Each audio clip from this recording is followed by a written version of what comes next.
সব থেকে বড় যেটি আমাদের লক্ষ্য সেটি হলো এই দেশে স্থিতিশীলতা আনা, শান্তি আনা।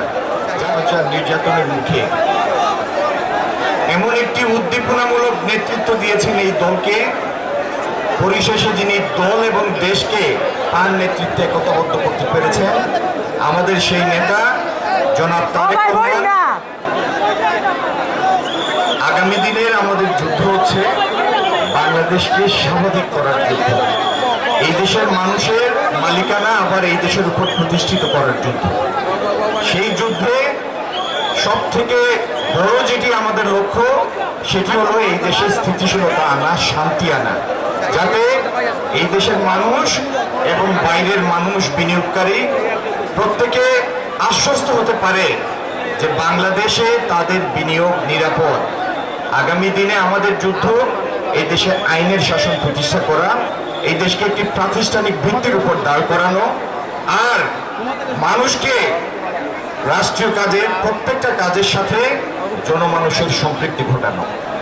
আগামী দিনে সিলেটে আমরা যে উন্নয়ন পরিকল্পনাগুলি বাস্তবায়ন করতে চাই তার মধ্যে সব থেকে বড় অগ্রাধিকার হচ্ছে কর্মসংস্থান বিমুখ এই সিলেটে সরকারি বিভিন্ন নীতি সহায়তার মাধ্যমে, শ্রমধন শিল্প স্থাপনের মাধ্যমে আমরা ব্যাপক কর্মসংস্থানের সৃষ্টি করব ইনশাল্লাহ।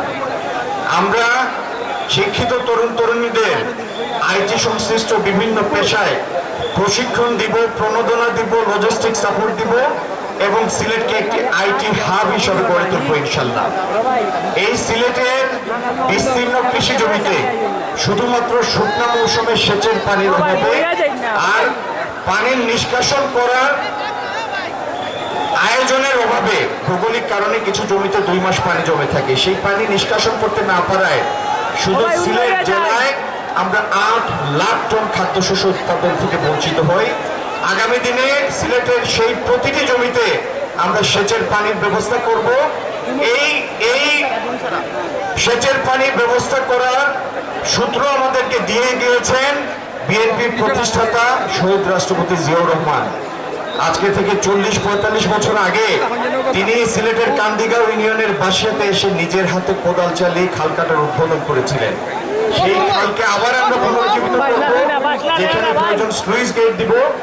আমরা 8 লাখ টন বাড়তি ফসল ইনশাল্লাহ শুধু সিলেট থেকে উৎপন্ন করে ছাড়ব।